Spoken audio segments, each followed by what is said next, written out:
6 na buwan. Iyon ang huling beses na nakatanggap siya ng sulat. Ang papel na hawak ni Nanay Isabela ngayon ay luma na, kupas, at halos madurog sa pagitan ng kanyang mga nanginginig na daliri. Bawat salita na nakasulat doon ay halos kabisado na niya, ngunit binabasa pa rin niya ito gabi-gabi. Umaasang may bagong kahulugan na lilitaw mula sa mga lumang tinta. Mula sa maliit na bintana ng kanilang lumang bahay na gawa sa kahoy, tanaw niya ang mga burol ng bukidnon. Ang hangin ay nagdadala ng amoy ng bitak-bitak na lupa, isang paalala ng matinding tagtuyot na sumira sa kanilang huling pag-asa. 6 na buwan na katahimikan mula sa Davao. 6 na buwan ng mga gabing walang tulog, ng mga tanong na sumasaksak sa kanyang puso. Nakatakas na kaya si Rafi o sumuko na sa loob ng malamig na rehas? Ang pangamba ay parang lason na unti-unting gumagapang sa kanyang ugat. Mas gugustuhin pa niyang marinig ang masamang balita kaysa sa nakakabinging katahimikan na ito. Isang malalim at tuyong ubo ang pumunit sa katahimikan ng hapon. Napalingon si Isabela. Si Andres, ang kanyang asawa, ay papasok na sa kanilang pintuan. Nanginginig ang mga balikat nito sa bawat pag-ubo. Ang payat na katawan ay tila lulunukin ng sarili nitong anino sa papalubog na araw. Walang nagsalita. Sanay na sila sa ganitong ritual. Umupo si Andres sa isang upuang kahoy, kinuha ang isang maliit na baso ng tubig at ininom ito ng dahan-dahan. Pagkatapos, mula sa bulsa ng kanyang maruming pantalon, inilabas niya ang ilang baryang lukot-lukot. Maingat niya itong binilang sa kanyang palad. "Isabela," sabi niya, ang boses ay paos at pagod. Inilahad niya ang mga barya. "Idagdag mo na yan dyan." Kinuha ni Isabela ang mga barya. Mainit pa ito. Amoy pawis at pagod. Tiningnan niya ang kanyang asawa, ang lalaking minahal niya sa loob ng 30 taon. Nakita niya ang pagod sa mga mata nito, ang sakit sa bawat paghinga. Ngunit nakita rin niya ang apoy na hindi namamatay. "Salamat, Andres." Tumango lang ito. Mula sa ilalim ng kanilang papag, kinuha ni Isabela ang isang lumang latang lata. Sa loob nito ay ang lahat ng kanilang naipon. Inilagay niya ang mga bagong barya at muling binilang. Sapat na. Sapat na para sa pinakamurang pamasahe sa bus papuntang Davao. Hindi sapat para sa dalawa, pero sapat para sa isa. Kinagabihan, habang mahimbing na natutulog si Andres, inihanda ni Isabela ang kanyang mga gamit. Hindi damit o sapatos, dahil ang huli niyang tsinelas ay matagal nang sira. 2 sako, ang unang sako ay magaan. Nilagyan niya ito ng ilang dakok ng bigas at mga pinatuyong saging na paborito ni Rafi, pagkain para sa katawan. Ang pangalawang sako ay mas mabigat. Mas maingat niya itong inihanda. Binalot niya ng mahigpit ang laman nito gamit ang isang malinis na tela bago ipasok sa sako. Itinali niya ang bibig nito ng mahigpit at sinubukan itong buhatin. Mabigat. Ngunit kakayanin niya. Para kay Rafi, hinaplos niya ang kanyang daliri sa kaliwang kamay. Bakante. Walang singsing. Ang huling alaala ng kanilang kasal ay naibenta na noong 1 linggo para madagdagan ng ipon. Hindi ito alam ni Andres. Hindi na kailangan. Bago umalis, lumapit siya sa natutulog na asawa. Hinaplos niya ang noo nito. Naramdaman ang init ng lagnat. Hinalikan niya ito ng marahan. Isang halik ng pasasalamat at paalam. "Matulog ka ng mabuti. Mahal ko." Bulong niya. "Ako na ang bahala." Dala ang 2 sako. Tahimik siyang lumabas ng bahay. Ang lamig ng lupa ay gumising sa kanyang mga paang walang sapin. Huminto siya saglit sa daan at nilingon ang kanilang maliit na tahanan. Isang munting ilaw sa gitna ng kadiliman ng bukirin. Huminga siya ng malalim. Pinuno ng pag-asa at determinasyon ang kanyang dibdib. Inayos niya ang pagkarga sa 2 sako sa kanyang balikat at nagsimulang maglakad. Sa bawat hakbang, sa maalikabok na daan, iisa lang ang nasa isip niya. Isang pangalan, isang mukha, isang bulong na tanging Ang hangin lang ang nakarinig. Anak, darating na si nanay. Ang pader ay amoy pawis, amoy kalawang, at amoy kalungkutan. Iyon ang mundo ni Rafi de la Cruz. Isang mundong gawa sa semento at bakal. Sa loob ng halos isang taon, ang mga amoy na iyon ang naging hangin sa kanyang baga. Ang tunog ng mga bakal na rehas na bumabagsak ang naging musika sa kanyang mga umaga. Kumakalam ang sikmura niya kanina pa. Ang kapirasong tuyo na dapat sanay pananghalian niya ay nakuha ni Berto, ang kinatatakutan sa kanilang selda. Isang mabilis na kamay, isang matalim na tingin, at nawala na ang kanyang pagkain. Hindi na siya pumalag. Ang paglaban ay nangangahulugan ng bugbog at pagod na siyang masaktan. Mas matindi ang gutom na nararamdaman niya para sa balita. Para sa isang salita mula sa kanyang nanay at tatay. 6 na buwan.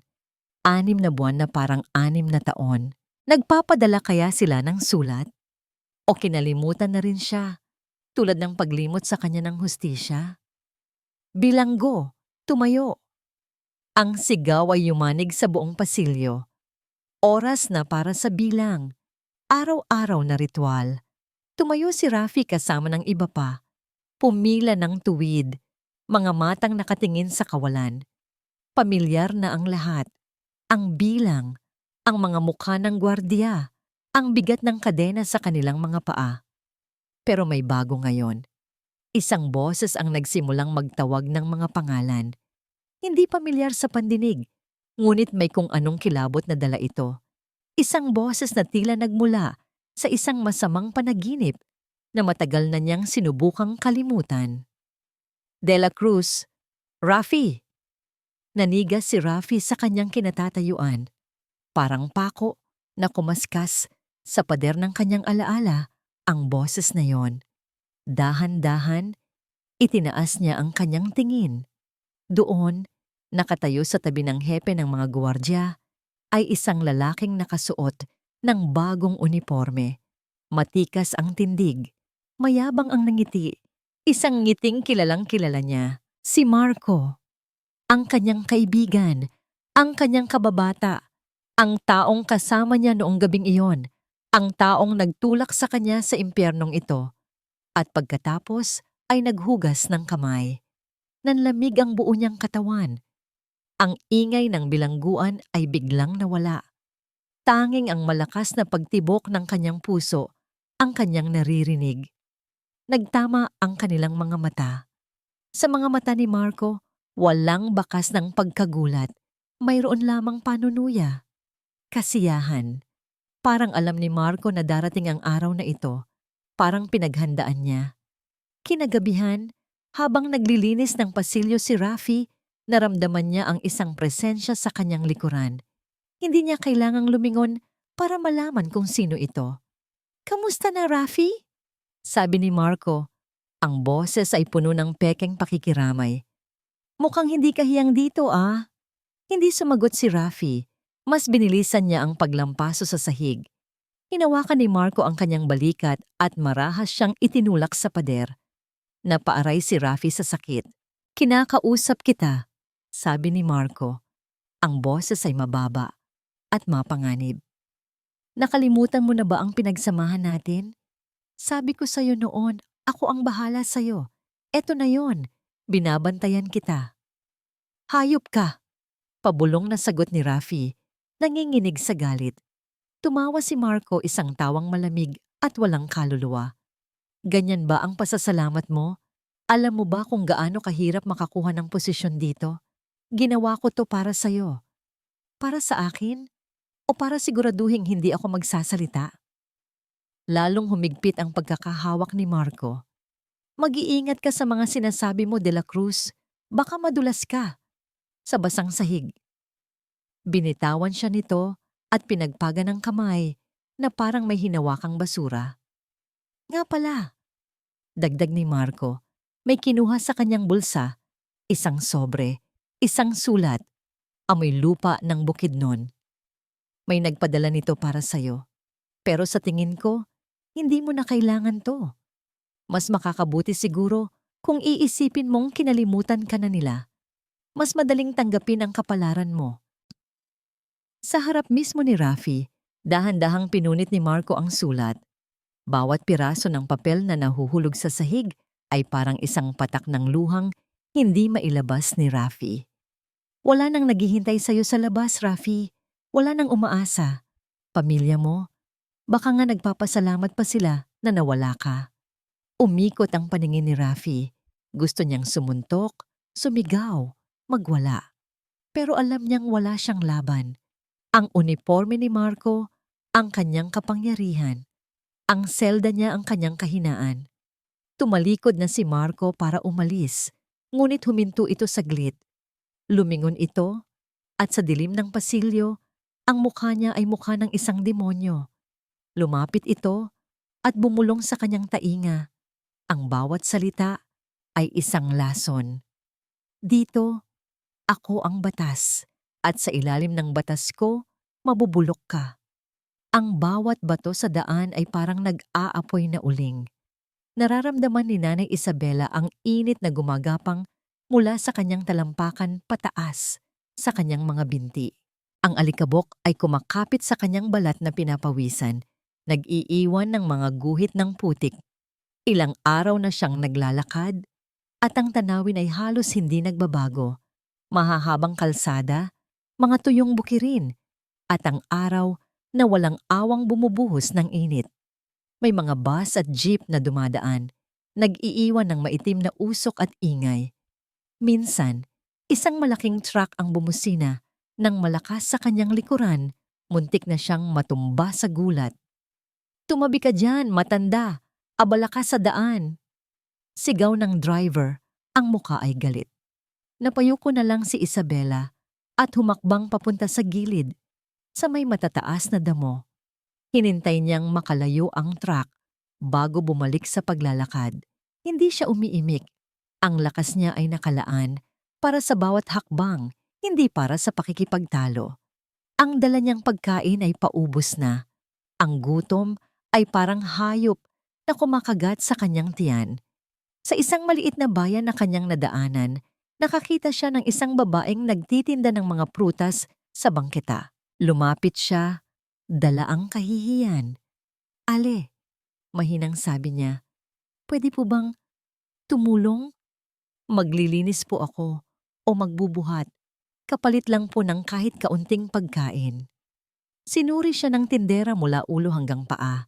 Sa una, may pagdududa sa mga mata nito. Ngunit nang makita ang desperasyon at katapatan sa mukha ni Isabela, bumuntong hininga ito. "Sige na nga, nanay. Tulungan mo akong ayusin itong mga saging. Pagkatapos, bibigyan kita ng ilang piraso." Gumaan ang pakiramdam ni Isabela. Buong sigla niyang inayos ang mga paninda. Pagkatapos ng halos isang oras, iniabot sa kanya ng Ale ang isang supot ng saging. Higit pa ito sa kanyang inaasahan. "Salamat, Ale.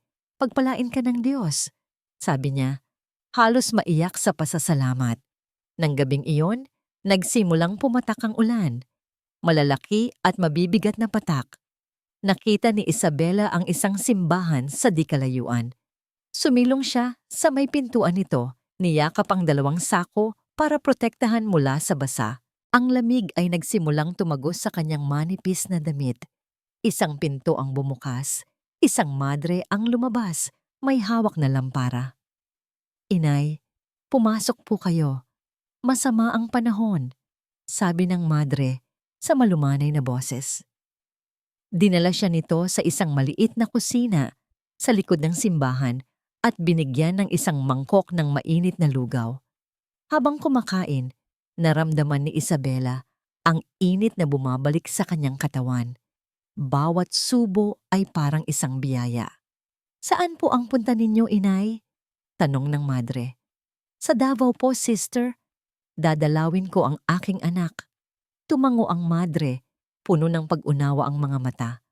"Mahaba ang lalakbayin ninyo. Mag-iingat po kayo." Pinatulog siya ng madre sa isang maliit na banig sa isang sulok ng kumbento.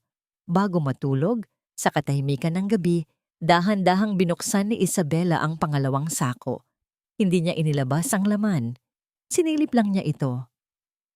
Ang mabigat na bagay sa loob ay nakabalot pa rin ng maayos. Hinaplos niya ang tela. At sa dilim, isang butil ng luha ang pumatak mula sa kanyang mga mata, bumagsak sa sakong naglalaman ng kanyang pinakamabigat na dalahin. Ang alaala ni Andres, ang sakripisyo. Ito ang nagbibigay sa kanya ng lakas. Ipinikit niya ang kanyang mga mata at tahimik na nagdasal. Kinabukasan, nagpatuloy siya sa paglalakbay. Pagkatapos ng 2 araw ng paglalakad at pakikipagsapalaran, natanaw na niya ang mga ilaw ng syudad ng Davao. Malapit na siya. Isang kanto na lang, sasakay na siya ng jeep papunta sa bilangguan. Kinuha niya mula sa kanyang bulsa ang isang maliit na telang nakatali. Naroon ang huli niyang pera, ilang baryang pinag-ipunan. Habang binibilang niya ito, sa ilalim ng isang poste ng ilaw, isang anino ang mabilis na dumaan sa kanyang tabi. Naramdaman niya ang isang mabilis na paghila. At sa isang iglap, nawala na ang tela sa kanyang kamay. Isang binatilyo ang tumatakbo palayo. Sakbit ang kanyang huling pag-asa. Tulong! Ang pera ko! Sigaw niya! Ngunit ang kanyang boses ay mahina at nawala sa ingay ng syudad. Sinubukan niyang humabol, ngunit ang kanyang mga pagod na binti ay bumigay na. Napaluhod siya sa sementadong bangketa. Ang kanyang mga kamay ay walang laman. Ang mga ilaw ng syudad ay biglang lumabo sa kanyang paningin. Natabunan ng mga luhang hindi na niya mapigilan. Doon, sa gitna ng daan, ilang kilometro na lang mula sa kanyang anak, gumuho ang mundo ni Nanay Isabela. Ang sakit sa kanyang tagiliran ay mas matindi pa kaysa sa gutom. Bawat paghinga ni Rafi ay may kasamang kirot, isang paalala ng tuhod ni Marco na bumaon doon kaninang umaga. Ang dahilan? Isang lukot sa kanyang kumot na hindi raw maayos na natiklop. Isang sorpresang inspeksyon na malinaw na para sa kanya lang. Walang nakakita, walang nakarinig. Sa isang sulok ng selda, habang nakatalikod ang ibang bilanggo, ibinuhos ni Marco ang galit nito. Hindi galit ng isang gwardiya na nagpapatupad ng batas, kundi galit ng isang taong nasisiyahan sa pagpapahirap sa iba. Habang nakahiga siya sa kanyang tarima, nakatitig sa maruming kisame, isang desisyon ang nabuo sa isip ni Rafi. Isang desisyong matagal na niyang itinataboy, pero ngayon ay niyayakap na niya. Hindi na niya kaya, hindi na niya tatagalan ang isa pang araw sa ilalim ni Marco. Hindi na siya magiging laruan nito. Ang pagtakas, iyon na lang ang natitirang daan. Kinabukasan, sa oras ng ehersisyo sa mainit na patio, nilapitan niya ang isang lalaki, si Mang Jun. Matanda na ito malapit ng lumaya at kilala bilang isa sa mga pinakarespetadong bilanggo. Tahimik lang ito palagi, ngunit ang kanyang mga mata ay matalas. Tila nababasa ang bawat kilos sa loob ng bilangguan. Umupo si Rafi sa tabi nito sa isang bangkong semento. Nagpapanggap na nagpapahinga. Mang Jun, pabulong niyang sabi. Hindi lumingon si Mang Jun. Patuloy lang itong nakatingin sa malayo. Ano yon, bata? Kailangan ko po ng tulong. Huminga ng malalim si Rafi. Gusto ko nang umalis dito. Sa wakas, lumingon si Mang Jun. Sinuri siya nito. Nakita nito ang pasa sa kanyang pisngi, ang hirap sa kanyang paghinga. Delikado yan, bata. Mahinang sagot nito. Maraming sumubok. Karamihan sa kanila, lalong tumagal dito. Ang iba, hindi na nagsalita pa. Wala na po akong pakialam. Giit ni Rafi, ang boses ay nanginginig sa desperasyon. Araw-araw, impyerno ang buhay ko dito. Mas gugustuhin ko pang mamatay na sinusubukang tumakas kaysa mamatay ng dahan-dahan sa kamay niya. Hindi na nagtanong si Mang Jun kung sino ang tinutukoy ni Rafi. Alam ng lahat ang tungkol kay Guard Marco. Nakita ni Mang Jun ang katotohanan sa mga mata ng binata. Isang katotohanang pamilyar sa kanya. Ang desperasyon ng isang taong wala ng pagpipilian. Tumango ito ng dahan-dahan. Mamayang gabi, sa may labahan, mag-ingat ka. Nang gabing iyon, Sa ilalim ng isang bumbilyang bahagyang umiilaw, sa amoy ng sabon at maruming damit, inilahad ni Mang Jun ang kanyang nalalaman. Gamit ang isang piraso ng uling sa isang basang papel, iginuhit niya ang layout ng bilangguan. Dito, sabi niya, tinuturo ang isang bahagi sa likod ng kusina. May isang bakod na luma na ang mga alambre. At itong toring ito, dagdag niya, may blind spot. Hindi ka makikita ng bantay sa loob ng 10 segundo kung sasakto ka sa oras ng kanyang pag-ikot. Pinag-aralan ni Rafi ang bawat linya, bawat marka. Sa unang pagkakataon sa loob ng maraming buwan, nakaramdam siya ng pag-asa. Isang pag-asang mapanganib, ngunit pag-asa pa rin.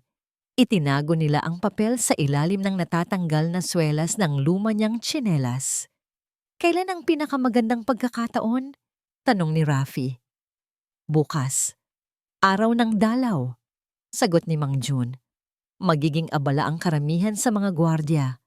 Pagkatapos ng huling bilang sa gabi, doon ka kikilos. Araw ng dalaw. Biglang may kumirot sa puso ni Rafi. Baka dumating ang nanay niya. Paano kung ito na ang huling pagkakataon na makikita niya ito? Iwinaksi niya ang isiping iyon. Hindi sila darating. 6 na buwan na. Pinunit na ni Marco ang huling sulat. Sumuko na sila. Tumayo si Rafi at sumandal sa pader. Mula sa isang maliit na butas, natanaw niya ang mataas na pader ng bilangguan, ang paikot na alambreng may tinik sa tuktok nito. Sa likod ng pader na yon ay ang kalayaan. Makakalaya ako. Sa anumang paraan. Bago sila maghiwalay, may iniabot si Mang Jun kay Rafi. Isang maliit na piraso ng bakal na kinaskas at pinatalas sa semento.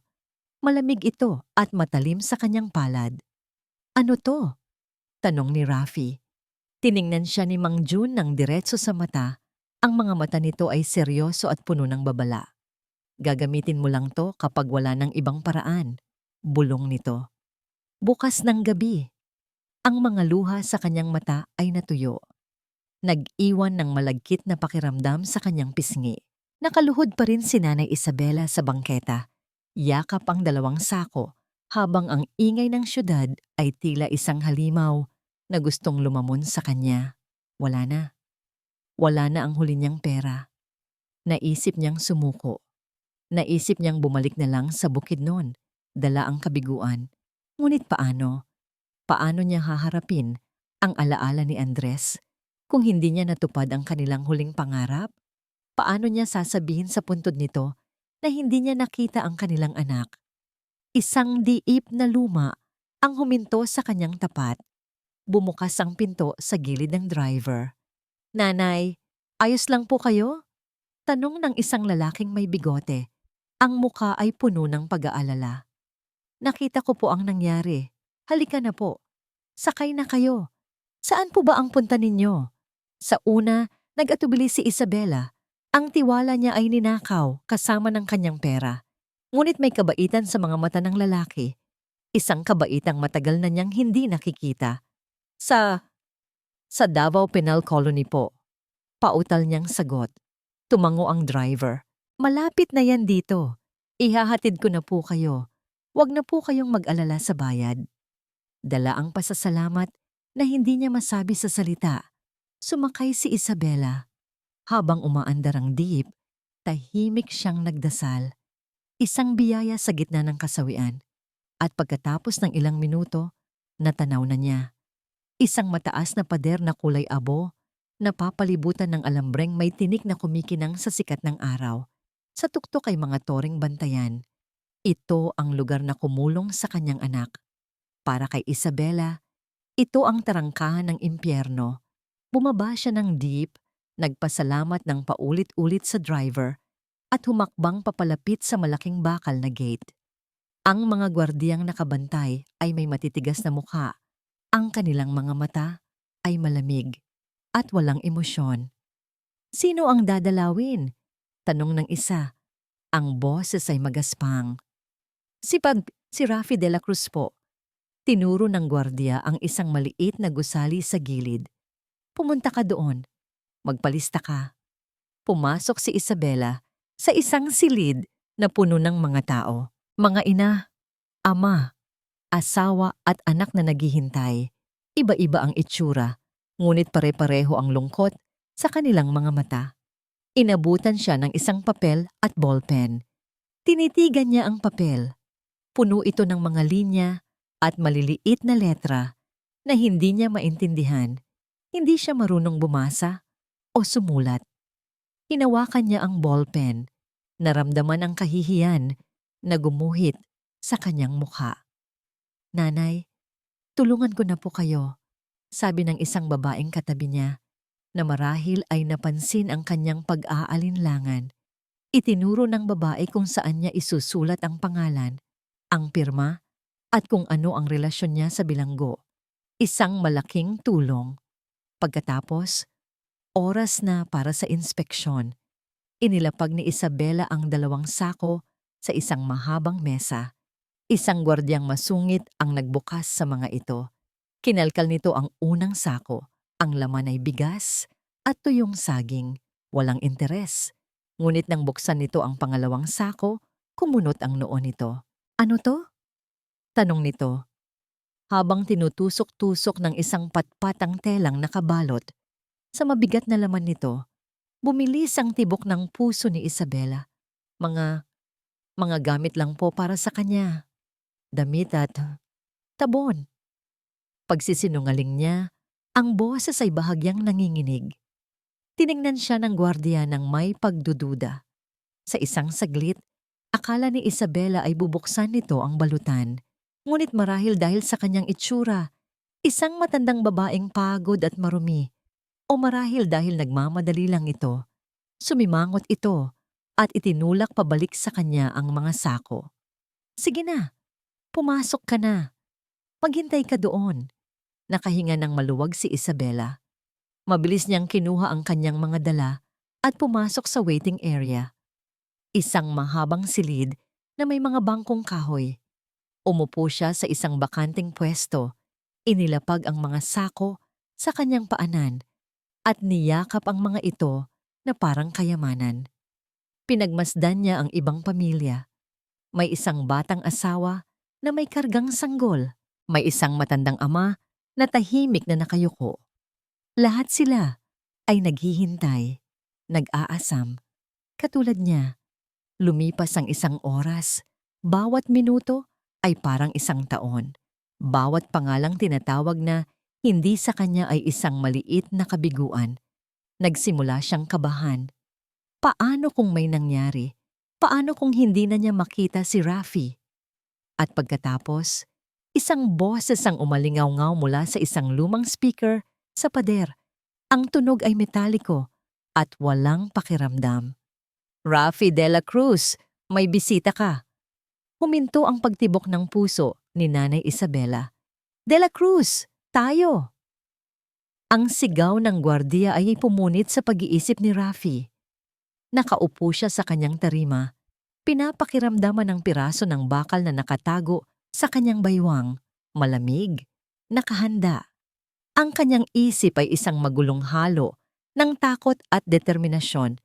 Pinaplano ang bawat hakbang na gagawin niya mamayang gabi. May bisita ka, sabi ng gwardiya habang binubuksan ng rehas. Nagulat si Rafi. Bisita? Sinong bibisita sa kanya? Imposible. 6 na buwan. Sino raw?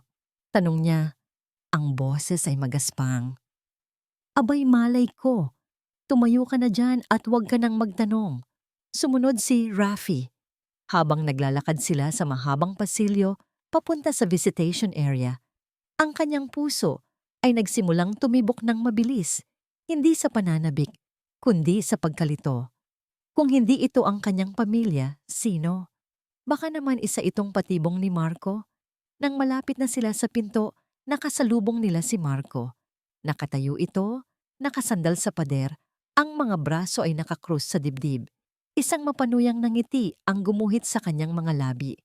O de la Cruz, sabi nito. Ang boses ay nang-aasar. Mukhang may nagmamahal pa sa'yo galingan mo. Baka ito na ang huli. Natiim ni Rafi ang kanyang bagang. Hindi niya ito pinansin at nagpatuloy sa paglalakad. Magpaalam ka ng mabuti. Pahabol na sigaw ni Marco na sinundan ng isang halakhak. Ang tawang yon ay tumarak sa likod ni Rafi na parang kutsilyo. Pumasok si Rafi sa silid ng dalaw. Maingay. Puno ng tawanan, iyakan at mga bulungan. Isang malaking kwarto na hinati sa gitna ng isang mahabang mesa at isang makapal na salamin. Sa kabila ng salamin, nakaupo ang mga bisita. Hinanap ng kanyang mga mata ang isang pamilyar na mukha. At doon, sa isang sulok, nakita niya ito. Isang babae. Matanda. Payat. Ang buhok ay halos puti na. Ang damit ay kupas at maluwag sa kanyang katawan. Nakaupo ito, ang likod ay bahagyang hukot. Ang mga kamay ay nakapatong sa dalawang maruruming sako sa kanyang harapan. Hindi niya ito nakilala sa unang tingin. Ang nanay na naaalala niya ay malakas. Ang nanay na nasa kanyang isip ay may mga matang puno ng sigla. Kahit sa gitna ng kahirapan, ang babaeng nasa harap niya ngayon. Ang kanyang mga mata ay pagod. Ang kanyang balat ay kulubot sa sikat ng araw. At sa kanyang mukha ay may bakas ng lungkot na hindi kayang itago ng isang pilit na ngiti. At pagkatapos, ibinaba ni Rafi ang kanyang tingin. Ang mga paa. Ang mga paa ng kanyang ina ay walang sapin. Ang mga ito ay maitim sa alikabok, magaslaw, at may mga sugat. Parang isang malakas na sampal ang dumapo sa mukha ni Rafi. Ang hangin ay biglang nawala sa kanyang mga bra. Ang lahat ng plano sa pagtakas, ang lahat ng galit kay Marco, ang lahat ng pagkaawa sa sarili, lahat ay biglang naglaho. Napalitan ito ng isang damdamin na mas mabigat. Isang damdamin na halos dumurog sa kanyang dibdib. Konsensya. Umupo siya sa upuan sa tapat ng kanyang ina. Kinuha niya ang teleponong nag-uugnay sa kanila. Nakita niya ang paggalaw ng mga labi ng kanyang ina, ngunit hindi niya ito marinig. Tanging ang malakas na ugong sa kanyang tainga ang naririnig niya. Anak, sabi ni Nanay Isabela sa kabilang linya.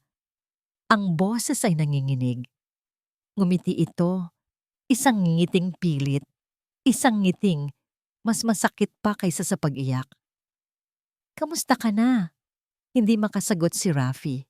Ang kanyang mga mata ay nakapako sa mga paa ng kanyang ina, sa kupas nitong damit, sa pagod nitong mukha. Ito ba ang ginawa niya? Ito ba ang resulta ng kanyang mga pagkakamali? Ang kanyang nanay ay naglakbay ng malayo. Nagtiis, naghirap, para lang makita siya. At siya? Ang plano lang niya ay tumakas. Ang plano lang niya ay iwanan ang lahat. Itinaas ni Rafay ang kanyang nanginginig na kamay at itinapat sa salamin na para bang gusto niyang haplusin ang mukha ng kanyang ina. Ngunit isang malamig at matigas na harang ang pumipigil sa kanila. Nay, sa wakas ay nasabi niya, ang boses ay basag. Dahan-dahan, ang tingin niya ay napunta sa pangalawang sako na mahigpit na yakap ng kanyang ina. May kung anong kaba siyang naramdaman. Nay, ano po yang dala niyo? Nasaan si tatay?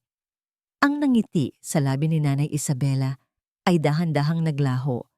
Napalitan ito ng isang ekspresyong hindi mabasa ni Rafi. Isang halo ng pagmamahal, kalungkutan, at isang sakit na napakalalim. Hinawakan niya ang telepono ng mas mahigpit. Si tatay mo, pagod na siya anak. Ibinaba niya ang telepono sa lalagyan nito. Isang senyas na tapos na ang usapan. Ngayon, oras na para sa mga bagay na hindi kayang ipaliwanag ng salita. Sa ilalim ng mapanuring tingin ng mga gwardiya at ng iba pang pamilya, dahan-dahang itinaas ni Nanay Isabela ang unang sako at ipinatong sa maliit na espasyo sa ilalim ng salamin. Pagkain, sabi niya, kahit alam niyang hindi siya maririnig ni Rafi. Binuksan niya ito at ipinakita ang laman. Bigas at ilang piraso ng tuyong saging. Paborito mo ito. Tumingin lang si Rafi. Hindi pagkain ang kailangan niya ngayon. Ang mga sagot. Nasaan si tatay? Bakit hindi siya kasama? Pagkatapos, ang buong atensyon ni Nanay Isabela ay napunta sa pangalawang sako. Ang mas mabigat, ang mas misteryoso. Ang kanyang mga kamay ay nanginginig habang hinihila niya ito papalapit sa kanya. Ang bawat kilos niya ay mabagal, sinadya, na para bang isang sagradong ritual. Ang ingay sa silid ng dalaw ay tila unti-unting humina. Maging ang ibang mga pamilya ay napahinto sa kanilang pag-uusap. Ang kanilang mga mata ay napako sa matandang babae at sa kanyang kakaibang dala. Nagsimulang magsalita si Nanay Isabela. Ang boses niya ay mahina, ngunit sa katahimikan na bumabalot sa kanila, ang bawat salita ay malinaw, na umabot kay Rafi kahit walang telepono. Ito ay isang kwento na sinasabi ng kanyang mga mata, ng kanyang mga kamay, ng kanyang buong kaluluwa. Ang tatay mo. Gusto kanyang makita. Ulit niya, ang boses ay nagsisimula ng mabasag. Araw-araw, pagkatapos niyang magtrabaho sa bukid ng iba, umuuwi siya, uubo ng uubo. Pero hindi siya tumitigil, nag-iipon siya. Bawat sentimo para sa pamasahe. Dahan-dahan, kinalas niya ang tali na nakapulupot sa bibig ng sako. Ang kanyang mga daliri ay hirap, naninigas dahil sa pagod at arthritis. Ngunit nagpatuloy siya.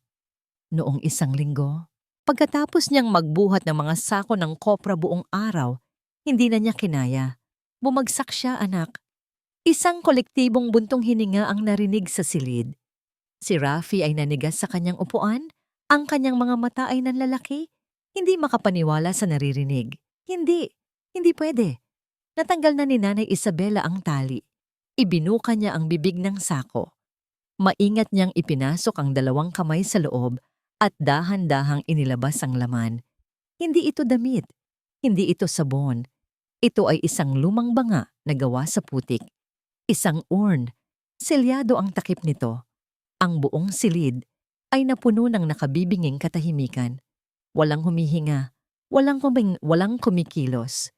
Maging ang gwardiyang nakabantay sa likod ni Rafi ay napatanga. Ang kanyang karaniwang matigas na ekspresyon ay napalitan ng pagkagulat. Itinayo ni Nanay Isabela ang banga sa mesa. Hinaplos niya ito ng may pagmamahal, na parang hinahaplos niya ang mukha ng kanyang asawa. Tumingin siya kay Rafi. Ang mga luha ay malayang dumadaloy na ngayon sa kanyang mga pisngi. Ang kanyang boses, nang muli siyang magsalita, ay isang bulong na puno ng sakit at pag-ibig. Gusto niyang sumama sa akin ngayon. Gusto kanyang makita sa huling pagkakataon. Itinulak niya ang banga papalapit sa salamin hanggang sa dumikit ito. Ito na lang ang paraan para makarating siya. Sa sandaling iyon, gumuho ang mundo ni Rafi de la Cruz, ang plano ng pagtakas, ang galit, ang pag-asa sa kalayaan. Lahat ng iyon ay naging abo, tulad ng laman ng bangang nasa harapan niya. Ang kanyang tatay na tahimik, na hindi pala salita, na hindi magaling magpakita ng pagmamahal, ay naglakbay ng daan-daang kilometro para makita siya. Hindi bilang isang tao, kundi bilang isang pamana, isang huling sakripisyo, ang banga. Hindi lang ito isang banga na gawa sa putik. Ito ang kanyang tatay. Ito ang mga gabing pagod. Ito ang bawat butil ng pawis. Ito ang ubos sa madaling araw. Ito ang mga kamay na kalyo-kalyo. Ito ang sakripisyo, na wala ang ingay, na wala ang mga tao, na wala ang lahat maliban sa imahe ng bangang yon sa likod ng maruming salamin. Hindi siya makahinga. Ang hangin sa silid ay naging solidong semento na dumadagan sa kanyang dibdib. Dinudurog ang kanyang mga baga, pinipiga ang kanyang puso. Ang piraso ng bakal na nakasuksok sa kanyang baywang, ang simbolo ng kanyang plano sa pagtakas, ay biglang naging napakabigat, na para bang ito ang kadenang hihila sa kanya pababa sa pinakamalalim na bahagi ng impyerno. Biglang bumalik sa kanyang isipan ang mga alaala. Mga alaala na matagal na niyang sinubukang ibaon sa limot. Isang gabi, umuwi siyang lasing. Naghihintay ang kanyang tatay sa may pintuan. Umuwi ka ng maaga, Rafi. Walang mabuting idudulot ang mga barkada mo. Hindi siya nakinig. Tinalikuran niya lang ito. Isang araw, humingi siya ng pera para sa isang proyekto sa eskwela. Ibinigay ng kanyang tatay ang huling pera sa pitaka nito. Para sa pag-aaral mo yan, anak, huwag mong sayangin. Ginamit niya ang pera para makipag-inuman. Ang huli nilang pag-uusap bago siya makulong. Isang mainit na pagtatalo. Wala kayong kwenta. Mahirap lang tayo palagi. Sigaw niya. Ang sakit sa mga mata ng kanyang tatay. Hinding-hindi niya malilimutan. Bawat alaala ay isang punyal na sumasaksak sa kanyang kaluluwa. Ang bawat salitang hindi niya sinabi, ang patawad, ang salamat, ang mahal kita, ay mga multo na ngayon ay sumisigaw sa loob ng kanyang isipan. Itinaas niya ang kanyang kamay, nanginginig, at idinikit ang kanyang palad sa malamig na salamin. Sa kabilang panig, nakita niyang itinaas din ng kanyang ina ang kamay nito, na para bang gusto nilang mag-abot sa kabila ng harang. Patawad, Tay. Bulong ni Rafi ang boses ay tuyo at basag. Patawad po. Sa isang sulok ng kanyang paningin, sa gitna ng kanyang pagluluksa, may nahagip siyang 1 kilos, isang anino sa may pinto. Si Marco, nakatayo ito roon, pinapanood ang lahat. At sa mga labi nito ay may isang ngiti. Hindi isang ngiting mapanukso, kundi isang ngiting puno ng tagumpay. Isang ngiti ng isang taong nasisiya. Sisiyahang makita ang pagkasira ng iba. Ang nangiting iyon ang huling tumulak kay Rafi sa bangin ng kawalan. Isang malakas na kampana ang tumunog. Oras na! Tapos na ang dalaw! Sigaw ng isang gwardiya. Nagsimulang magtayuan ang mga pamilya, nagbibigay ng mga huling yakap at paalam. Ngunit si Nanay Isabela ay nanatiling nakaupo. Ang mga kamay ay nakayakap sa banga, at si Rafi ay hindi rin gumalaw. Ang mga mata ay nakapako pa rin doon. 2 gwardiya ang lumapit sa kanya. De la Cruz, tapos na. Tayo na. Umiling si Rafi. Hindi. Hinawakan siya ng mga gwardiya sa braso. Pumiglas siya. Hindi para tumakas, kundi para manatili. Huwag! Sigaw niya. Ang kanyang boses ay puno ng pagmamakaawa. Sandali lang. Parang awa niyo na. Hinila siya ng mga ito palayo sa upuan. Kumapit siya sa mesa, sa rehas, sa kahit anong mahawakan. Ang lahat ng lakas niya ay ibinuhos niya hindi para sa kalayaan, kundi para sa ilang segundo pa kasama ang abo ng kanyang ama. Pero mas malakas sila.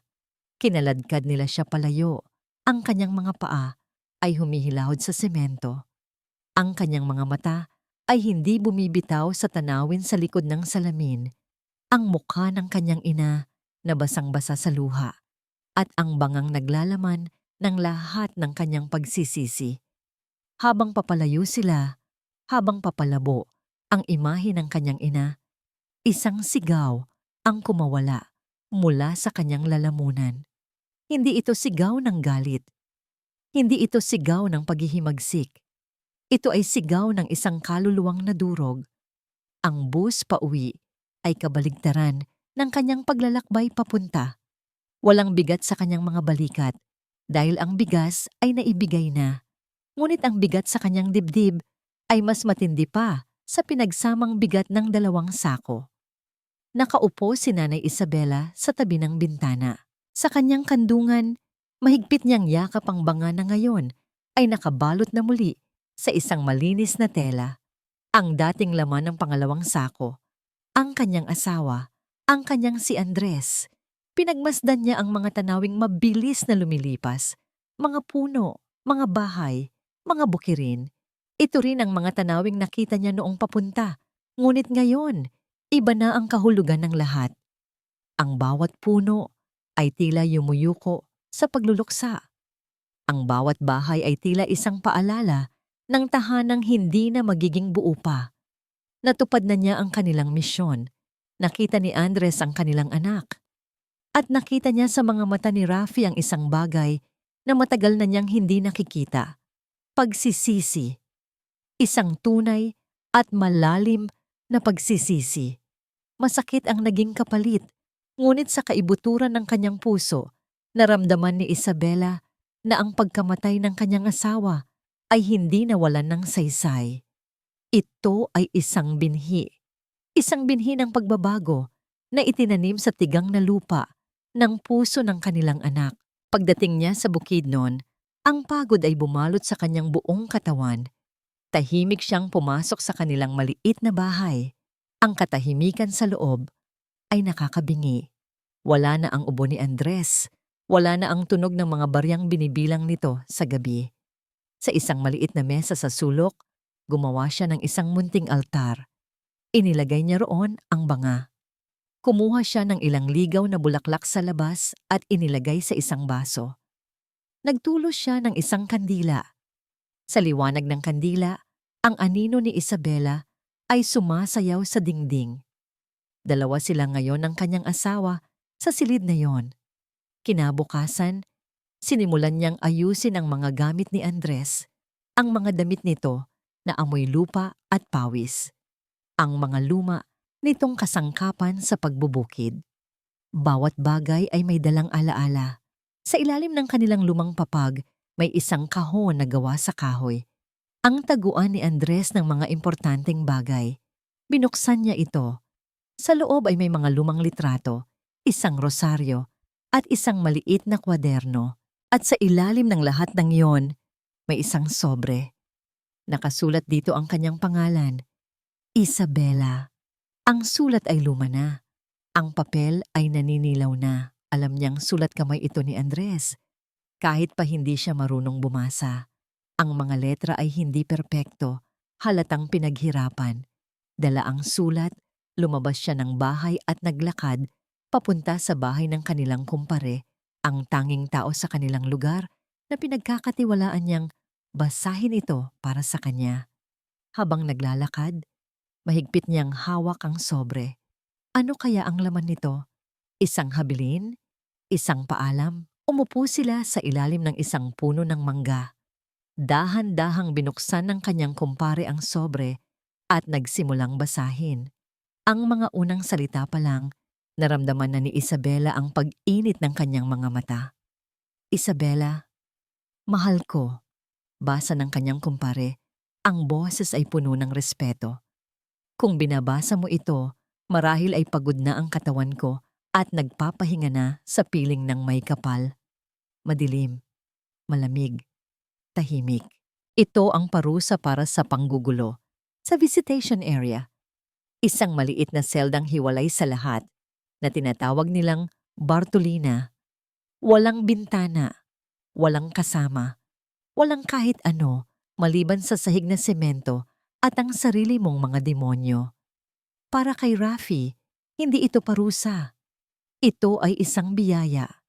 Sa dilim, walang ibang makikita kundi ang mga imahe sa kanyang isipan at iisa lang ang imaheng paulit-ulit na lumilitaw. Ang banga. Nakikita niya ito ng malinaw. Ang hugis nito, ang kulay ng putik. Nararamdaman niya ang bigat nito, ang lamig nito, at sa loob nito, ang abo ng kanyang ama. Ang abo ng sakripisyo. Wala na ang marahas na pag-iyak. Napalitan ito ng isang malamig na bigat sa kanyang dibdib. Ang bawat kasalanan niya, malaki at maliit, ay bumabalik sa kanya na parang mga alon. Nilulunod siya sa pagsisisi. Ang plano ng pagtakas, napakababaw, napakamakasarili. Gusto niyang takasan ang mga pader na ito para lang bumalik sa mas malaking kulungan ng kanyang konsensya. Ngayon niya naiintindihan, ang tunay na rehas ay hindi gawa sa bakal, kundi sa mga kasinungalingang binuo niya sa kanyang sarili. Isang kaluskos ang pumunit sa katahimikan. Isang maliit na takip na bakal sa pinto ang dahan-dahang bumukas, nag-iwan ng isang maliit na siwang ng liwanag. At sa siwang na yon, isang pares ng mata ang lumitaw. Mga mata ni Marco. Nag-e-enjoy ka ba sa bago mong bahay, De La Cruz? Bulong ni Marco mula sa labas Ang boses ay parang ahas na gumagapang sa dilim. Hindi sumagot si Rafi. Nanatili lang siyang nakaupo sa sahig, nakasandal sa pader. Ang tingin ay nasa kawalan. Narinig ko ang nangyari kanina. Patuloy ni Marco. Halatang nasisiyahan. Kawawa naman ang tatay mo. Nagtrabaho hanggang mamatay. Alam mo ba kung bakit? Hindi pa rin umimik si Rafi. Lumapit pa si Marco sa siwang. Ang kanyang hininga ay amoy alak. Namatay sa kahihiyan-hiyan. Ang tatay mo dahil sa'yo. Ang mga salita ay tumagos sa hangin. Matalim at puno ng lason. Inaasahan ni Marco na magwawala si Rafi. Nasisigaw. Nasusuntukin ng pinto. Iyon ang gusto niya. Ang makita itong tuluyang masira. Ngunit hindi iyon ang nangyari. Sa halip na galit, isang kakaibang kapayapaan ang bumalot kay Rafi. Ang pinakamasakit na salitang maaaring itapon sa kanya ay narinig na niya. Wala nang mas isasakit pa rito. Ang sakit ay napakatindi na para bang sinunog nito ang lahat ng takot at pag-aalinlangan sa kanyang kaluluwa. Ang natira na lang ay isang matigas at malamig na determinasyon. Dahan-dahan, itinaas ni Rafi ang kanyang ulo at tiningnan ang mga mata ni Marco sa siwang. Hindi mga mata ng isang talunang bilanggo ang nakita ni Marco. Ang nakita niya ay mga matang walang takot, mga matang handa ng harapin ang lahat. Biglang naalala ni Rafi ang isang bagay na sinabi sa kanya ng kanyang tatay noong bata pa siya, noong nahuli siyang nagsinungaling tungkol sa sirang plato. Ang katotohanan, Rafi, sabi ng kanyang ama habang hinahaplos ang kanyang buhok. Gaano man kabigat, gaano man kasakit, iyon ang magpapalaya sa'yo. Ang kalayaan, hindi ito ang pagtakas sa pader, ito ang pagtakas sa kasinungalingan. Nagulat si Marco sa katahimikan ni Rafi. Hindi niya nakuha ang reaksyong gusto niya. Naiinis, isinara niya ng malakas ang takip na bakal at muling nilamon ng dilimang selda. Narinig ni Rafi ang papalayong mga yabag nito. Sa unang pagkakataon, naramdaman ni Rafi na siya ang nanalo. Hindi na siya naghintay. Tumayo siya. Ang mga binti ay nanginginig hindi sa takot, kundi sa bagong tuklas na lakas. Lumapit siya sa bakal na pinto at buong lakas niya itong kinatok. Hindi isang katok ng pagmamakaawa, kundi isang katok ng isang taong may sasabihin. Guwardiya. Sigaw niya. Ang kanyang boses ay umalingaw-ngaw sa pasilyo. Guwardiya! Isang gwardiya ang sumagot ng may inis. Ano na naman yan, De La Cruz? Huminga ng malalim si Rafi. Inipon ang lahat ng natitira niyang tapang. Ang desisyon ay pinal. Ito ay para sa kanyang tatay, para sa kanyang nanay, para sa kanyang sarili. Gusto kong makausap ang warden. Sigaw niya, mas malakas, mas buo. May isisiwalat ako. Ang dalawang gwardiyang humila kay Rafi, palabas ng Bartolina ay halatang naiinis. Para sa kanila, isa lang itong desperadong bilanggo na gumagawa ng eksena. Ngunit may kakaiba kay Rafi ngayon. Hindi na siya nagpupumiglas, hindi na siya sumisigaw. Ang kanyang mga kilos ay kalmado, ang kanyang mga mata ay matatag. Habang naglalakad sila sa tahimik na pasilyo, papunta sa opisina ng warden, isang anino ang humarang sa kanilang daan. Si Marco. Ang kanyang uniforme ay bahagyang gusot, ang mukha ay namumula sa galit. Saan ninyo siya dadalhin? Tanong ni Marco. Ang boses ay may awtoridad. Ibinalik niyo yan sa Bartolina. Nagwawala lang yan. Utos ng Warden Marco. Sagot ng mas matandang gwardiya. Walang emosyon sa boses. Gusto raw siyang makausap. Ako ang bahala dito. Giit ni Marco. Sinusubukang harangan ang daan. Nasisiraan na ng ulo yan. Isang panganib sa sarili niya at sa iba. Ngunit sa pagkakataong ito, hindi gumana ang kanyang pananakot. Tiningnan ni Rafi si Marco, diretso sa mata. Walang takot, walang galit, tanging isang malamig na katahimikan. Para kay Marco, mas nakakatakot pa yon kaysa sa anumang sigaw. Labas ka na dito, Marco, sabi ng gwardiya. Trabaho namin to. Walang nagawa si Marco, kundi tumabi. Ang kanyang mga mata ay nag-aapoy habang tinitingnan niya si Rafi na kinaladkad palayo. Alam niyang may nagbago at kinakabahan siya. Ang opisina ng warden ay malinis at organisado. Malayo sa kaguluhan ng mga selda. Nakaupo sa likod ng isang malaking mesa na gawa sa nara ay si Warden Acosta, isang lalaking nasa edad 50 na may mga salamin sa mata at mga guhit ng pagod sa mukha. Ano itong naririnig ko, De La Cruz? Bungad ng warden, ang boses ay kalmado ngunit may bigat. Isang palabas sa Bartolina? Kung may reklamo ka, may tamang proseso para dyan. Hindi po ito reklamo, warden. Sagot ni Rafi. Ang boses ay matatag at malinaw. Ikunagulat niya maging ang kanyang sarili sa kapayapaan na kanyang nararamdaman. Isa po itong pagsisiwalat. Sumandal ang warden sa kanyang upuan, pinagkrus ang mga braso. Sige, pakinggan natin. At nagsimula si Rafi. Hindi siya nag-atubili. Isinalaysay niya ang lahat. Ang gabi ng krimen. Ang away na sinimulan ng kabilang grupo.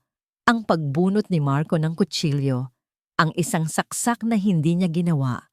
Ang takot na bumalot sa kanila. Ang mga pananakot ni Marco pagkatapos. Ang pangako nitong aayusin ang lahat kung aakuin niya ang kasalanan. Naniwala po ako sa kanya, sabi ni Rafi. Ang boses ay walang bahid ng pag-iyak o pag-aalinlangan. Magkababata kami. Nagtiwala po ako. Isinalaysay din niya ang mga pagpapahirap na dinanas niya sa kamay ni Guard Marco sa loob ng bilangguan. Ang pambubugbog na walang nakakakita, ang mga sulat mula sa kanyang pamilya na hindi ibinibigay, ang paninira sa pag-iisip na halos bumasag sa kanyang katinuan. Nakinig ng tahimik si Warden Acosta. Ang kanyang mga daliri ay magkasalikop sa ibabaw ng mesa. Hindi nagbago ang kanyang ekspresyon. Sa loob ng 20 taon sa serbisyo, sanay na siyang makarinig ng mga kwento. Mga kwento ng pagsisisi, mga kwento ng pagdadahilan, mga kwento ng paninisi sa iba. Nang matapos si Rafi, isang mahabang katahimikan ang namagitan sa kanila. De La Cruz, sabi ng warden sa wakas, ang boses ay kalmado pa rin. Seryosong akusasyon yan. Napakaseryoso. Salita mo laban sa salita ng isang gwardiya. Alam mo kung kanino mas maniniwala ang sistema, hindi ba? Alam ko po, warden. Sagot ni Rafi hindi natitinag. At alam ko pong sa paningin ninyo, mukha lang akong isang bilanggong gustong makaganti o makahanap ng paraan para makalaya. Huminga siya ng malalim. Inihanda ang kanyang sarili para sa huling baraha. Pero may isang bagay po akong alam na hindi alam ng mga pulis, ng korte o ng kahit sino, maliban sa akin at kay Marco. Bahagyang umayos ng upo ang warden, isang maliit na kislap ng interes ang lumitaw sa kanyang mga mata. Tinitigan ni Rafi ang warden diretso sa mata, walang kurap. Ang kutsilyong ginamit sa krimen, sabi niya, dahan-dahan at malinaw. Nasa report po na isa lang itong ordinaryong balisong na nabili sa kung saan, pero hindi po iyon ang buong katotohanan. Hinintay niya itong magsalita, ngunit nanatiling tahimik ang warden, naghihintay. May marka po ng ahas sa puluhan ng kutsilyo, nakaukit, pagpapatuloy ni Rafi. Iyon po ang paboritong pananda ni Marco sa mga gamit niya simula pa noong mga bata kami. Katahimikan. Ang detalye ay lumutang sa hangin sa pagitan nila. Napakaliit. Ngunit napaka-espesipiko. Isang bagay na hindi basta-basta maiimbento. Nanatiling hindi kumikilos si Warden Acosta. Tinititigan niya si Rafi. Sinusuri ang bawat galaw, bawat paghinga. Hinahanap ang kahit anong senyales ng pagsisinungaling. Ngunit wala siyang nakita. Ang nakita niya lang ay isang binatang pagod na, ngunit sa wakas ay nagsasabi na ng totoo. Pagkatapos ng tila isang walang hanggang sandali, dahan-dahang gumalaw ang warden. Walang sinabi, walang tinanong. Inabot niya ang telepono sa kanyang mesa. Nag-dial siya ng numero. Nora, pakicheck mo ang files, sabi niya sa telepono. Ang kanyang mga mata ay hindi pa rin inaalis kay Rafi. Hanapin mo ang police report at evidence list para sa kaso ni Rafi de la Cruz. May ilang segundong katahimikan. Okay, ngayon, sabi ng warden, ang boses ay mas matigas na. Tumawag ka sa city police. I-verify mo kung ano ang itsura ng kutsilyong nasa evidence locker nila para sa kasong ito. Itanong mo kung meron itong anumang partikular na marka. Ibinaba ng warden ang telepono. Ang tanging maririnig sa silid ay ang tunog ng lumang orasan sa dingding. Para kay Rafi, ang bawat pagtik nito ay isang pagtibok ng puso ng hustisya o isang hakbang papalapit sa kanyang tuluyang pagkasira. Ang bawat salita mula sa sulat ni Andres ay parang isang mainit na yakap mula sa kabilang buhay. Pinabasa ni Nanay Isabela ang sulat ng paulit-ulit sa kanyang kumpare hanggang sa makabisado niya ang bawat linya. Huwag mong sisihin ang sarili mo, Isabela. At lalong-lalo na, huwag mong sisihin ang ating anak. Alam kong may mabuti sa puso ni Rafi.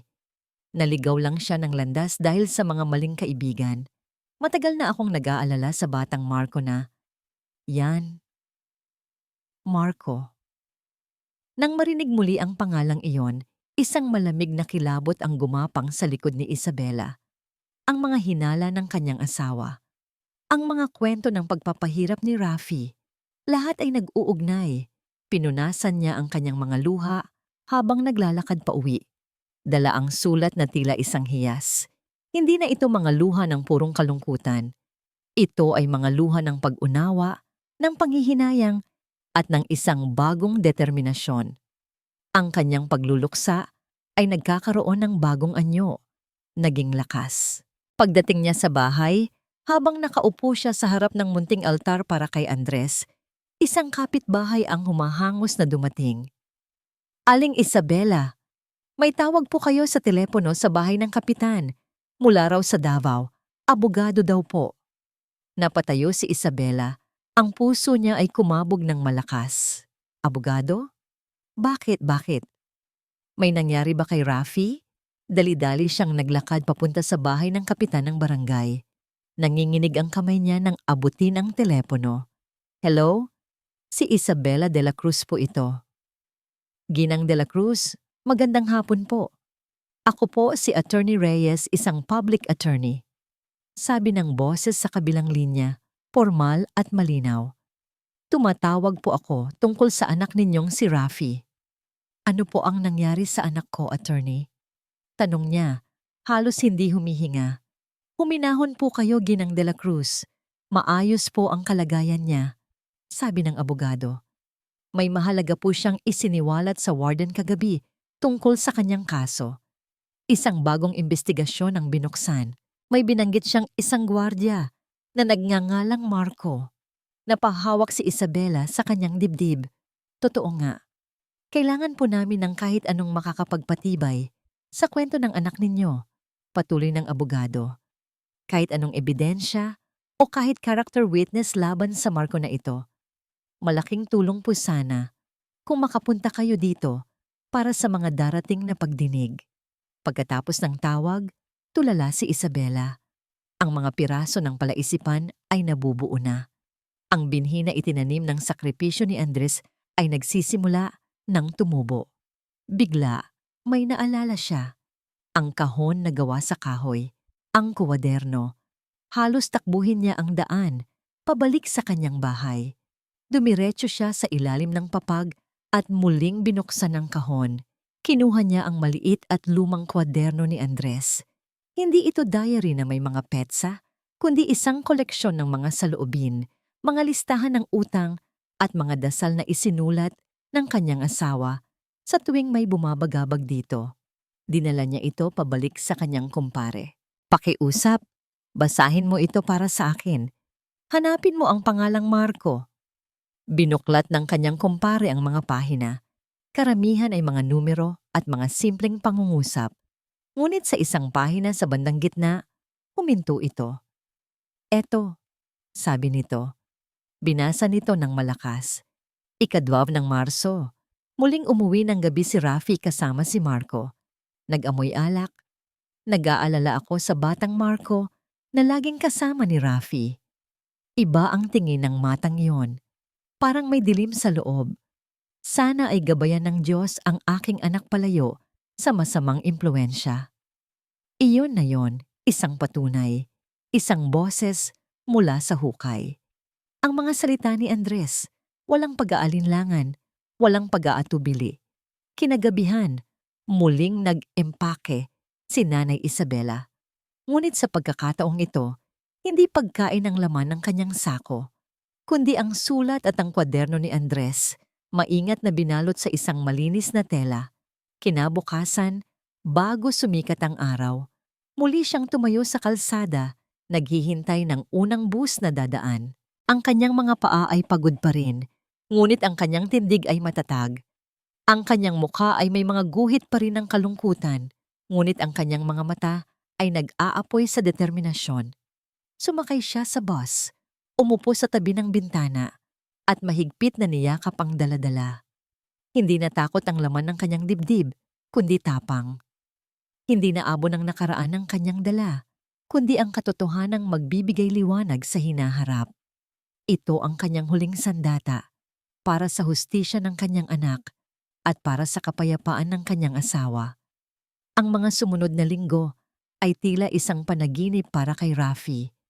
Inilipat siya sa isang hiwalay at mas ligtas na selda habang isinasagawa ang imbestigasyon. Ang balita tungkol sa kanyang pagsisiwalat ay mabilis na kumalat sa loob ng bilangguan. May mga bilanggong umiiwas sa kanya dahil sa takot, ngunit marami rin ang lihim na humahanga sa kanyang tapang. Nalaman niyang sinuspinde sa pwesto si Marco habang iniimbestigahan. Sa unang pagkakataon sa loob ng maraming buwan, nakahinga si Rafi ng maluwag, nang walang anino ng takot na bumabantay sa bawat kilos niya. Ngunit ang pagkawala ni Marco ay simula pa lamang. Ang tunay na pagbabago ay nangyayari sa loob niya. Ang bigat ng pagsisisi ay hindi nawala, ngunit hindi na ito isang bigat na dumudurog sa kanya. Ito ay naging isang bigat na nagpapaalala sa kanya ng halaga ng bawat araw. Ito ang naging pundasyon ng kanyang bagong buhay. Humingi siya ng pahintulot na makasali sa mga programa sa loob ng bilangguan. Nagsimula siyang dumalo sa mga klase sa ilalim ng alternative learning system at natuklasan niya ang isang talento sa paggawa ng mga gamit mula sa kahoy sa carpentry workshop, sa bawat pagpukpok ng martilyo, sa bawat pagkayod ng liha sa kahoy. Nararamdaman niya ang unti-unting paghubog hindi lang sa piraso ng kahoy, kundi pati na rin sa kanyang sarili. Ang magaspang ay nagiging makinis, ang walang hugis ay nagkakaroon ng anyo. Sa isang maliit na piraso ng kahoy, buong tiyaga niyang inukit ang hugis ng isang ibon, isang kalapati. Simbolo ng kapayapaan at kalayaan na hindi niya hinahanap sa labas ng pader, kundi sa loob ng kanyang puso. Nagsimula rin siyang magsulat. Linggo-linggo, sumusulat siya sa kanyang nanay. Hindi na ito mga sulat ng pagdadahilan o paghingi ng tulong. Ito ay mga sulat ng isang anak na nagpapasalamat, na nangangako ng pagbabago, na nagkukwento tungkol sa ibong kahoy na kanyang ginagawa. At sa bawat sulat na natatanggap niya mula sa kanyang nanay, mga sulat na ipinabasa niya sa isang kasamahang marunong bumasa, nararamdaman niya ang lakas nito. Ikinuwento nito ang pagdating ng abogado, ang tungkol sa kwaderno ni tatay, at ang pag-asa para sa isang patas na paglilitis. Dumating ang araw ng kanyang muling pagdinig. Habang papasok siya sa korte, suot ang kulay kahel na uniforme ng bilanggo. Nakita niya ang kanyang ina na nakaupo sa isa sa mga bangko. Nagtama ang kanilang mga mata. Tumango si Nanay Isabela, isang tango ng pagmamahal at suporta na nagsilbing baluti para kay Rafi. Sa kabilang panig ng silid, nakita niya si Marco. Wala na itong suot na uniforme, isa na lang itong ordinaryong mamamayan, ang mukha ay balisa at ang mga mata ay puno ng galit. Ang paglilitis ay mabilis. Ang testimonya ni Rafi ay matatag at puno ng mga detalye. Ang kwaderno ng kanyang tatay ay inilatag bilang ebidensya, isang boses mula sa nakaraan na nagpapatunay sa masamang impluwensya ni Marco.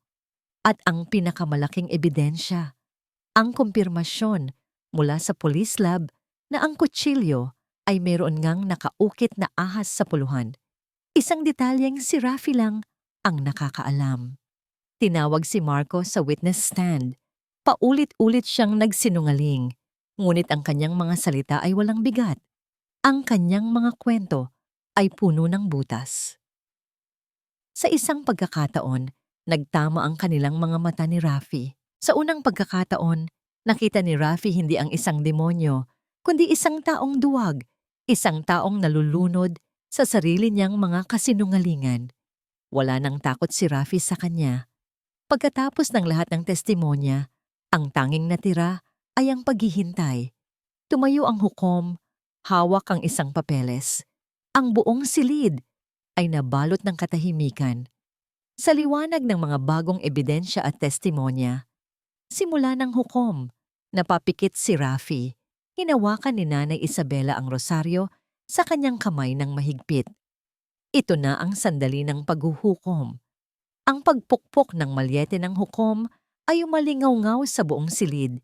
Isang tunog na tatatak, magpakailanman, sa puso ni Nanay Isabela. Hindi pinawalang sala si Rafi. Mayroon pa rin siyang pananagutan sa kanyang naging parte sa gulo. Ngunit dahil sa kanyang tapat na testimonya at sa patunay ng kanyang mabuting pagkatao sa loob ng bilangguan, ang kanyang orihinal na sentensya ay binawasan ng malaki. Si Marco naman ay napatunayang nagkasala hindi lang sa pagsisinungaling sa korte, kundi pati na rin sa krimeng matagal na niyang ikinubli. Ang hustisya, sa wakas, kahit pa hindi perpekto, ay nagsimula ng gumulong. Ang mga sumunod na taon ay mabilis na lumipas. Ang mga sulat ay naging mas madalas. Ang mga kwento mula sa loob ng bilangguan ay hindi na tungkol sa sakit at pagdurusa, kundi tungkol sa pag-aaral, paggawa ng muebles, at pag-asa. Isang mainit na umaga ng Abril, tumayo si Nanay Isabela sa labas ng malaking gate ng Davao Penal Colony. Ang parehong gate na dati ay tila tarangkahan ng impyerno para sa kanya. Ngayon, ito ay isang pinto palabas tungo sa isang bagong simula. Isang bakal na pinto ang bumukas at mula roon ay lumabas ang isang lalaki. Payat pa rin, ngunit hindi na hukot ang mga balikat. Mas matatag ang kanyang mga balikat. Mas malalim ang kanyang mga mata, puno ng mga kwentong hindi na kailangang sabihin. Suot niya ang simpleng damit. Dala ang isang maliit na bayong na naglalaman ng lahat ng kanyang ari-arian. Si Rafi. Naglakad ito papalapit sa kanya. Walang luhang pumatak. Walang malakas na sigaw. Nang nasa harapan na niya ang kanyang anak, ang tanging ginawa nila ay magyakapan. Isang yakap na tahimik, ngunit nagsasabi ng lahat. Isang yakap ng pasasalamat, ng patawad, ng pangungulila, at ng pag-ibig na sinubok ng panahon at sakripisyo. Uwi na tayo, Nay, bulong ni Rafi. Uwi na tayo, anak, sagot ni Isabela. Ang paglalakbay pabalik ay iba na. Dinaanan nila ang parehong mga kalsada, ngunit ngayon, magkasama na sila. Sa isang bahagi ng daan, bumaba sila ng bus at nagsimulang maglakad. Ang parehong maalikabok na daan na minsang tinahak ni Isabela nang mag-isa at walang sapin sa paa. Ngayon, ang kanyang anak ang naglalakad sa tabi niya at si Rafi ang may bitbit sa isang pamilyar na bagay na maingat na nakabalot sa tela. Ang banga. Pagod na po ba kayo, Nay? Tanong ni Rafi. Ang boses ay puno ng pag-aalala. Umiling si Isabela at ngumiti. Hindi, anak. Ngayon, magaan na ang lahat. Hindi sila dumiretso sa kanilang bahay. Sa halip, umakyat sila sa isang munting burol kung saan tanaw ang kanilang buong nayon. Sa ilalim ng isang malaking puno ng akasya, may isang simpleng krus na gawa sa kahoy. Ang huling hantungan ni Andres. Dahan-dahang inilapag ni Rafi ang banga sa paanan ng krus. Mula sa kanyang bayong, may kinuha siyang isang bagay. Isang maliit na ibon na inukit mula sa kahoy, makinis at perpekto ang pagkakagawa. Ang kalapating ginawa niya sa loob ng bilangguan. Inilagay niya ito sa ibabaw ng puntod. Isang alay, isang simbolo ng kapayapaang natagpuan. Tatay, sabi ni Rafi, ang kanyang boses ay nanginginig sa unang pagkakataon. Nandito na po kami ni Nanay. Patawad po sa lahat at salamat po. Umupo sila roon, magkatabi, habang ang hangin ng Bukidnon ay marahang humahaplos sa kanilang mga mukha. Walang nagsasalita. Hayaan nilang ang katahimikan ang maghilom sa mga sugat na natira. Nakita ni Isabela ang kanyang asawa at ang kanyang anak, magkasama sa wakas, sa ilalim ng langit ng kanilang tahanan. Nang papalubog na ang araw, bumaba sila sa burol at umuwi sa kanilang maliit na bahay. Sa loob, sa isang pader na malapit sa munting altar, 2 bagay ang nakasabit ngayon na parang mga sagradong alaala. 2 luma at maruruming sako. Isang sako para sa buhay at isang sako para sa konsensya. Naupo si Nanay Isabela at Rafi sa may pintuan, pinapanood ang pagkulay kahel ng langit. Ang tuyong lupa ay naroon pa rin. Ang mga burol ay tahimik pa rin. Ngunit may nagbago. May bagong pag-asa. Sa Bukidnon, may mga sakripisyong nagiging binhi. At sa wakas, pagkatapos ng mahabang tagtuyot, nagsisimula na itong mamunga.